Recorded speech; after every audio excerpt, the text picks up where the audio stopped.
എന്തിനും ഏതിനുമുള്ള ഉത്തരം പ്രകൃതിയിലുണ്ട് എന്നൊക്കെ എനിക്ക് തോന്നാറുണ്ട്. അറിയാൻ ശ്രമിക്കും തോറും ആഴം കൂടുന്നതെന്നൊക്കെ എന്നപ്പോൾ നമ്മുടെ ലാലേട്ടൻ പറഞ്ഞതുപോലെ, ആ തീരത്ത് മുത്തും പവിഴവും പെറുക്കുമ്പോൾ തന്നെ നമുക്ക് ആ അനുഭൂതി കിട്ടുന്നുവെങ്കിൽ അതിലേക്ക് ഇറങ്ങിച്ചെല്ലുമ്പോൾ എന്ത് രസമായിരിക്കും. മാന്നാർ മത്തായിലെ മീരയെപ്പോലെ വട്ടമൊന്നുമല്ല കേട്ടോ. എന്നാലും എന്തോ എനിക്ക് മറ്റെന്തിനേക്കാളും പ്രകൃതിയൊത്തുള്ള സമയങ്ങളാണ് ആസ്വദിക്കാൻ ഏറെ ഇഷ്ടം. കോടമഞ്ഞ് പുതച്ച് നിൽക്കുന്ന മലയോര കാഴ്ചകൾ കയറി യാത്ര ചെയ്യുന്ന ലേഖകന്മാരുടെ യാത്രാവിവരണങ്ങളും പ്രകൃതിയെ പകർത്തിയ ചിത്രങ്ങൾ നിറഞ്ഞ പോസ്റ്ററുകളും ഒക്കെ കുട്ടിക്കാലം മുതൽക്കേ ഞാൻ ഏറെ സ്നേഹിച്ചിരുന്നു. പിന്നെ ഞാനേ ഒരു 80s കിഡ്സ് ആയതുകൊണ്ട് തന്നെ എല്ലാവരും കൊതിയോടെ വർണ്ണിക്കുന്ന പാടത്തും പറമ്പിലും തുള്ളി നടന്ന ആ ബാല്യകാലം ശരിക്കും ആസ്വദിച്ചിട്ടുണ്ട് ഞാൻ. പിന്നെ എൻ്റെ അച്ഛനൊരു പട്ടാളക്കാരനായതുകൊണ്ട് അച്ഛനെ യാത്രകൾ കൊണ്ടുപോകാൻ ഒരുപാട് ഇഷ്ടമായിരുന്നു. അങ്ങനെ ഞാനും ഉലകം ചുറ്റും വാലിബനാകാനാണ് കൊതിച്ചത്.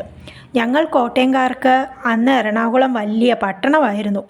എല്ലാ ലീവിനും ഒരു എറണാകുളം യാത്രയുണ്ടായിരുന്നു. ചോറൊക്കെ പൊതിഞ്ഞു കെട്ടി അങ്ങനെ ബസ്സിനാണ് വന്നുകൊണ്ടിരുന്നത് കേട്ടോ.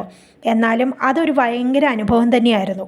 അന്നൊന്നും ഞാൻ ഓർത്തിരുന്നില്ല ഞാൻ തനിയെ ഇവിടെ വന്നിരിക്കുമെന്ന്. എൻ്റെ അച്ഛനും അമ്മയും ഇല്ലാതെ ഞാൻ എന്നും കൊച്ചുകുട്ടിയായി അവരുടെ കൂടെ ഇരിക്കുമെന്ന് ഓർത്തു. ഇപ്പോൾ ഞാൻ ദാ എൻ്റെ മോളുമായി ഇവിടെ വന്നിരിക്കുന്നു. ഇത് വലിയ സംഭവമൊന്നുമല്ല എന്ന് എനിക്കറിയാം. എന്നാലും എന്തോ അന്ന് ഞാൻ എൻ്റെ അനിയത്തിയും അച്ഛനും അമ്മയും ഒക്കെയായി വന്നിരുന്നപ്പോൾ ആ ഒരു കാലം പെട്ടെന്ന് ഞാനിവിടെ വന്നിരിക്കുമ്പോൾ ഇങ്ങനെ ഓർക്കും. അച്ഛൻ അമ്മ അന്ന് വലിയ കാര്യമായിട്ട് അച്ഛൻ BPCLിലേക്ക് എണ്ണ പോകുന്നതിൻ്റെയും അതെല്ലാം കാണിച്ചു തന്ന് അച്ഛൻ ഷിപ്പിൻ്റെ കാര്യങ്ങൾ പട്ടാളത്തിലെ ആ ഒരു ഇത് വെച്ച് അച്ഛനെല്ലാം കാണിച്ചു തരികയും പറയുകയൊക്കെ എന്നോട് ചെയ്യുമായിരുന്നു.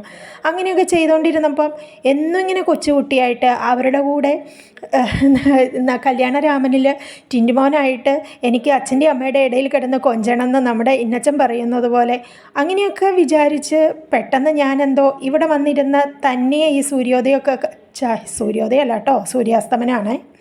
അതൊക്കെ കാണുമ്പം ഇതെല്ലാം കാണുമ്പോൾ എനിക്ക് സന്തോഷമുണ്ടെങ്കിലും അവർ ഒരുപാട് എൻ്റെ കൂടെ ഉണ്ട് കേട്ടോ, എൻ്റെ അച്ഛനും അമ്മയൊക്കെ ഉണ്ട്. പക്ഷേ അവരില്ലാതെ ഞാൻ വന്നിരുന്നപ്പോൾ പെട്ടെന്ന് എന്തോ ഒരു ഇമോഷൻ പോലെ, അത്രേ ഉള്ളൂ.